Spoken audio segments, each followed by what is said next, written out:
All right. Hi. Good morning and welcome to a brand new day.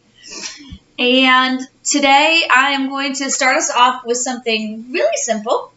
And this is going to be for all of our younger kids that are sitting around and that have probably watched some of our maybe a bit more challenging videos that we've done. And what we're going to do is real simple work with shapes today and the placement of shapes in order to create our object, and that is a shark. We're just going to make a shark. And I use this picture to, of course, work with my kindergartners. This is usually a beginning of the year lesson that I do with them, and one that I do so that they can, come here, Jack. Hey, no, don't fall. Let me hold up the shark. You clearly see those from time to time out there.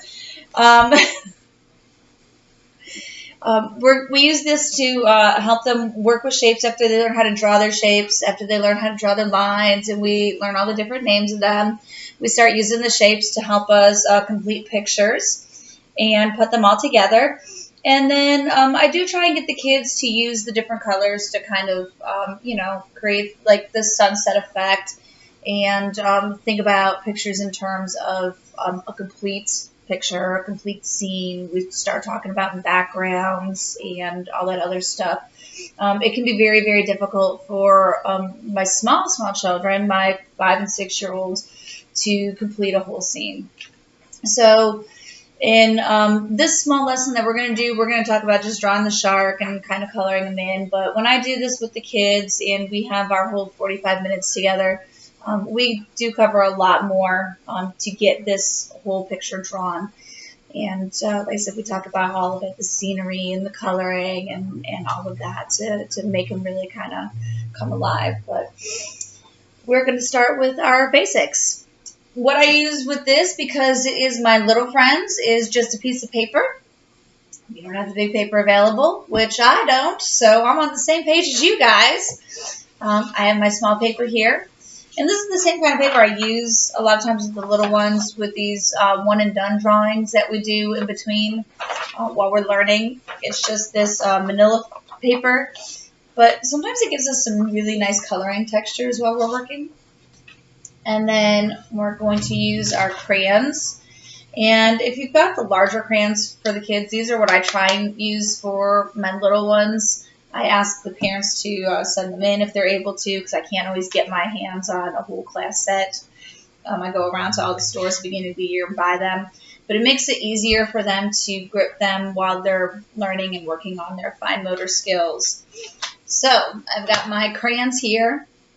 Of course, you use whatever you have available.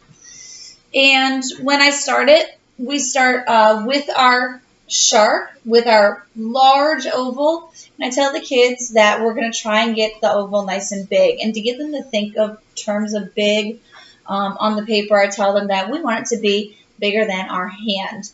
And obviously, Mrs. Mims' hand is going to be much larger than theirs.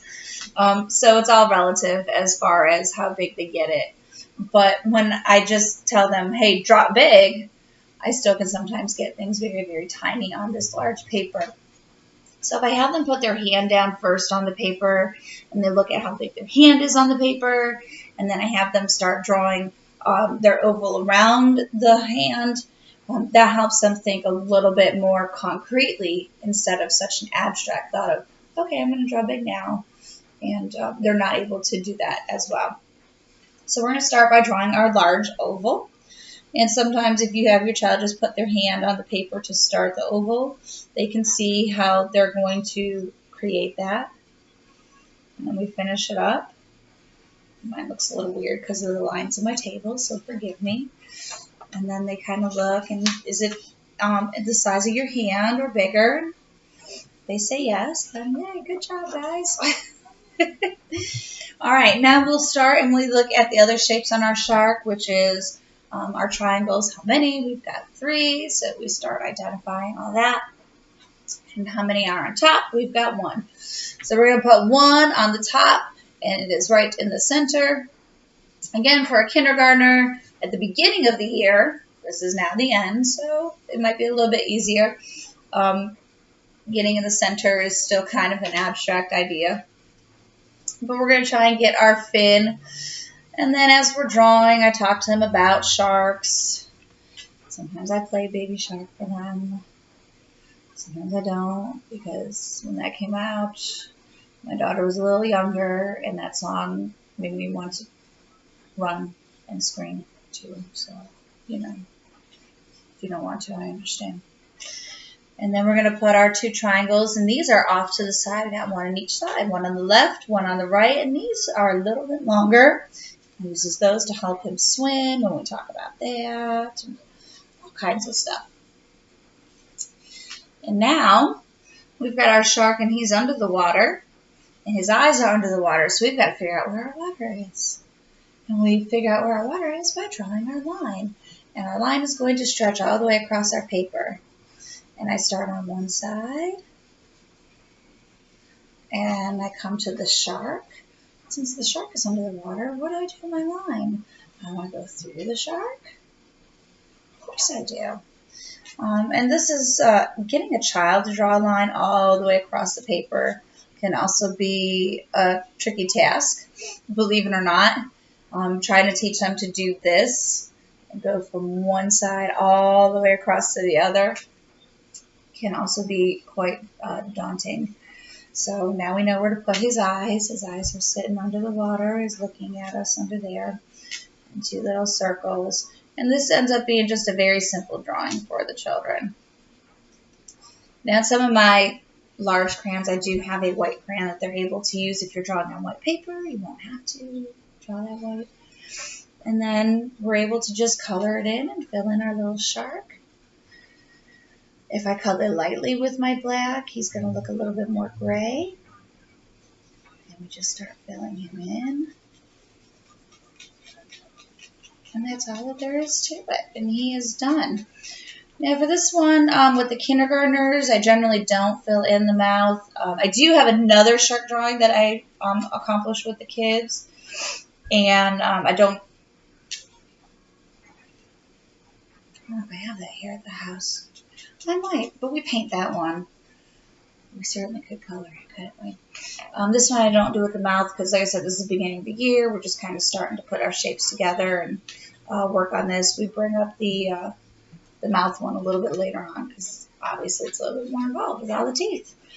And then I show them how to kind of do a sunset. For this one I had a pink crayon, but for this I don't know. So, you know, you could use a red into an orange.